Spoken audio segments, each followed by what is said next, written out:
Hey guys, on this video, we will install a brand new fuel filter. Along with it, we will install as well a brand new fuel pump. These two parts came from Toyota Japan, so with that we are expecting a brand new pumping power in our lines. So without further ado, let's do it guys. You may have noticed that on our previous videos, we do not have the interior at the trunk and as well as the rear seat. But currently, the interior of the trunk has been installed because we're done working on the accessories at the back. So we have installed the trunk spoiler, the rear fog light, the reverse camera, and as well as the power trunk. So all of those needed to have a wiring harness and we installed them on a factory way. So we'll have to remove everything on this area. But since now we're done on that part, we have installed back the trunk. So once we have done replacing the fuel filter on this video, we will as well install the rear seat so we can have a look on the Belta seat cover and how they will fit on this car.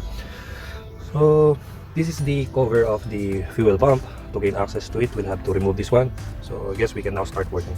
For removing this cover, we will use a flat screw to pry it.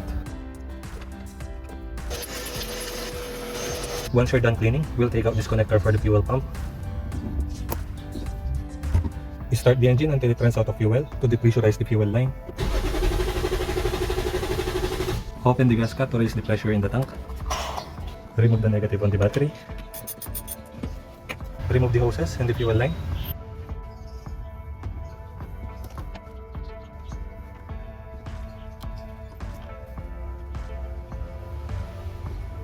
We're gonna wrap each hoses with the plastic so they don't catch dirt.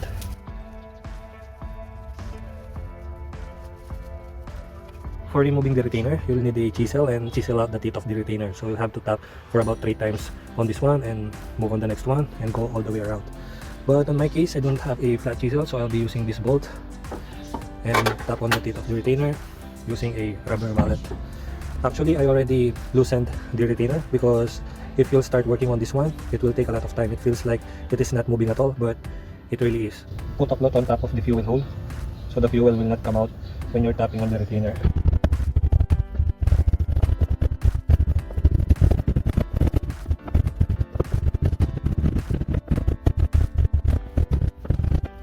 You can use a special tool if you have one, so we can speed up the removal. Have your container ready. And the cloth. So we have the retainer. For pulling out this assembly, be careful when doing it. Once you have lifted the first part, you'll have to change the position in order to get the other one. And aside from the second part, you have a floater wherein it has a protruding position, so you'll have to be aware of that. You need to place the hoses out of the way.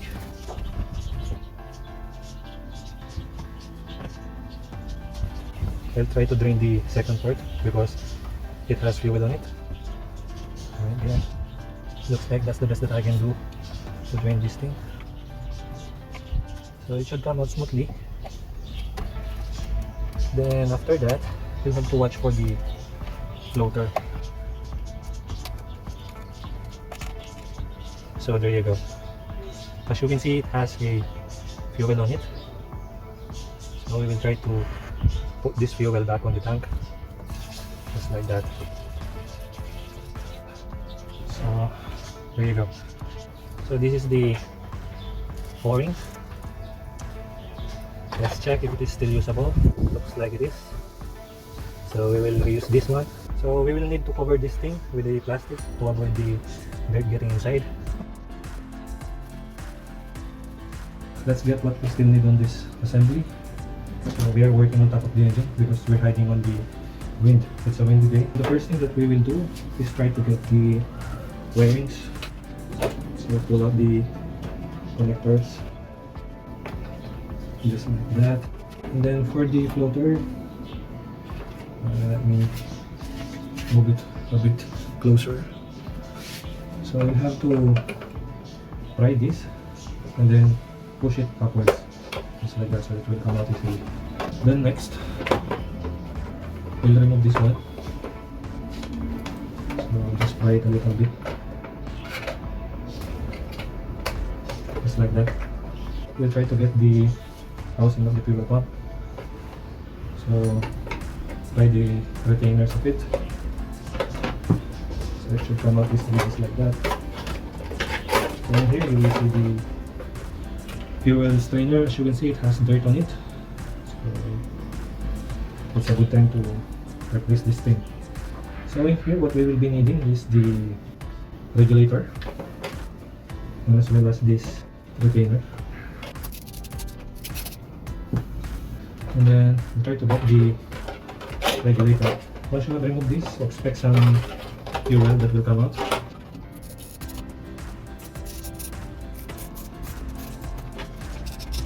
So we still have one more.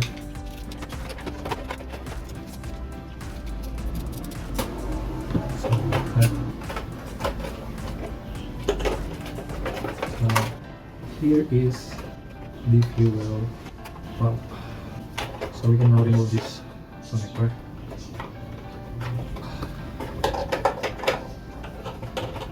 Then get it on the other side. So since we now be able to get this thing out, what we will be needing is this one, and as well as the regulator on this thing. Let's try to get this thing first. So in order to get this one, you have to push it downwards and get that lock.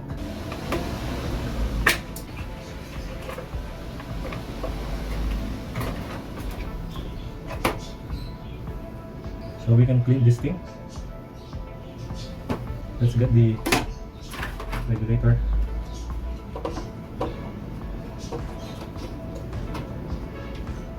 Sorry guys, my video has been cut due to file storage. So we were able to get the regulator out. So here it is. This is how it looks like. Alright guys, a quick comparison between the new and old. As you can see, the old one's pretty loaded with dirt. So once we have installed this, we are expecting an improvement. By the way guys, for the fuel pump, the brand new that we have here has a different connector. So with that being said, the stock harness for the motor will not work on this one. So we'll have to change this connector for us to be able to use this. So for comparison, let me just show you the old pump. So here it is. They are the same, but the only difference in between is the connector. So be aware of that. Since we have to replace the connector, we'll do it this one first. So for doing it, we'll just have to remove the terminal. If you have seen my video on how to replace your tail lights on the Belta, it's the same procedure. So in here, we'll just check. So that way, so the positive will be on the right and the negative is this one. So we insert it this way. And once you heard the click, it's now all good. So right there. Then next is the blue one. We'll just have to lift the clipping part and then insert it just like that. And let's try it. So it looks like we're good on this one. Right here we have the spacer, and then same as the regulator, we'll have to lubricate the O-ring with gasoline. And just like that. And then we'll insert it on the pump. Right there. And next, insert the harness. Then snap it in.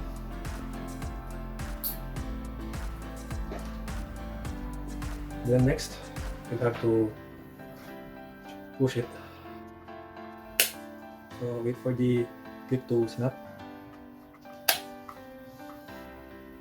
And just like that. We have one more. So there you go. Moving on to the next part. So it will be this. So we have cleaned it. For installing this, we'll have to place the line on the center of these two sticks. Then we'll have the spring on the side and insert it the way we have disassembled it. So like that.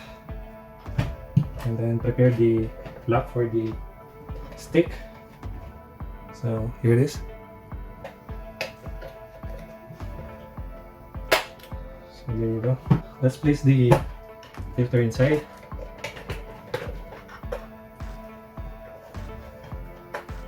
and then install the retainer. Just press it in like that, and then hook it up on the clip right here. So there. And then we can now install this harness.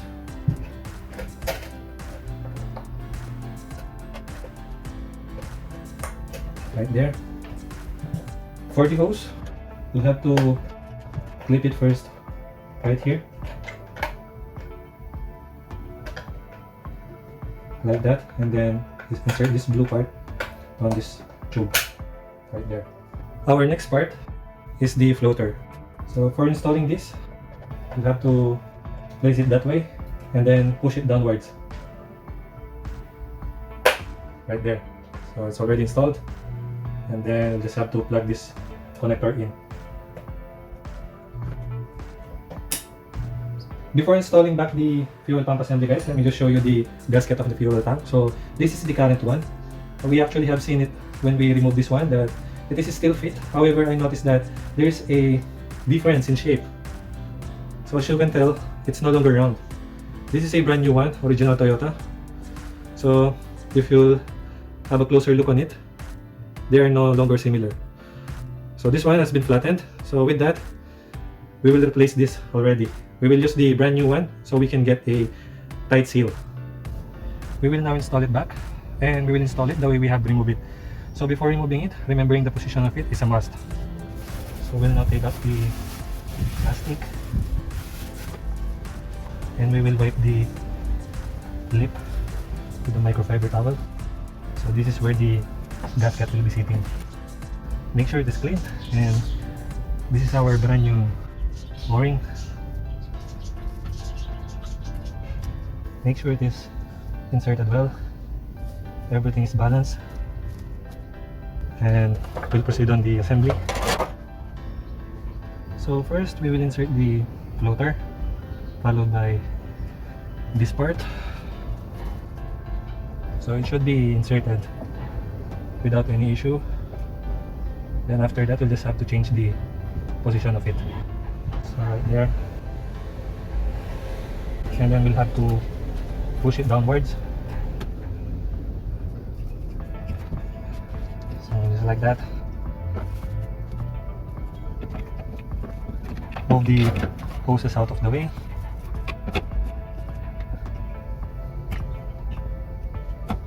Push it downwards, and then try to install the retainer.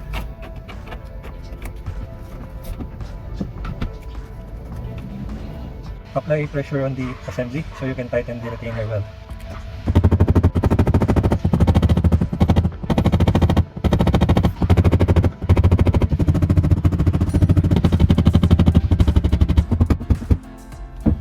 Clean it once again.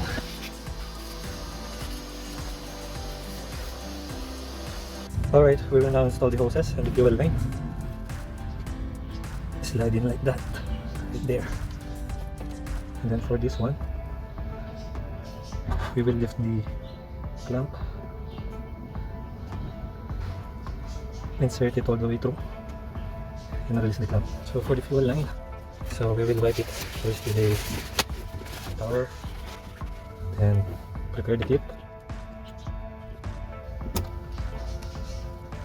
Okay, and then insert the clip all the way through. Just like that. And then for the connection of the pump, we will not yet close this metal cap because we still have to observe the pump if it will work. So we just have to plug this connector first and leave this lid open. Alright, so check on the clip if it is inserted. So there, we heard the click, so it is all good. Install the negative line of the battery. Okay guys, everything is now installed and ready. So this will be our first start. Hopefully it will work. Let me just check once again the fuel line. So it's all good. So it did start. Alright. It will now conduct the idle relay, and then we will drive this for observation before putting back the metal cap. Alright guys, congratulations to us. Checking out the fuel pressure during idle and after 5 minutes upon turning off the engine. We have removed the original sealing material because we will apply a new one. But before doing that, we'll have to clean this rusty part and paint it with rust oleum primer. We are now ready to paint. For painting, I'll be using this rust oleum automotive primer. This is a fast drying primer which is designed to stop rust. Paint is now complete and dry, so we're now good on resealing this. We will use a butyl tape. This is the material being used when replacing windshields, so we will apply that on this metal lid.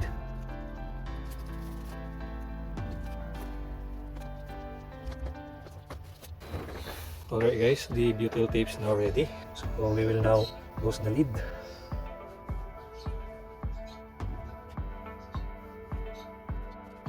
We will also replace this, so it's okay to pull this off. The lid is now in place, so we'll just have to clean the left adhesive of the tape and then we'll put a new one. Alright guys, it is already clean and we're now ready for the tape. So for the tape, you can use a flex tape or any other similar rubber tape. We're now done, everything is now in place. We have replaced everything that seals this lid, and as you can see, it's a very clean work.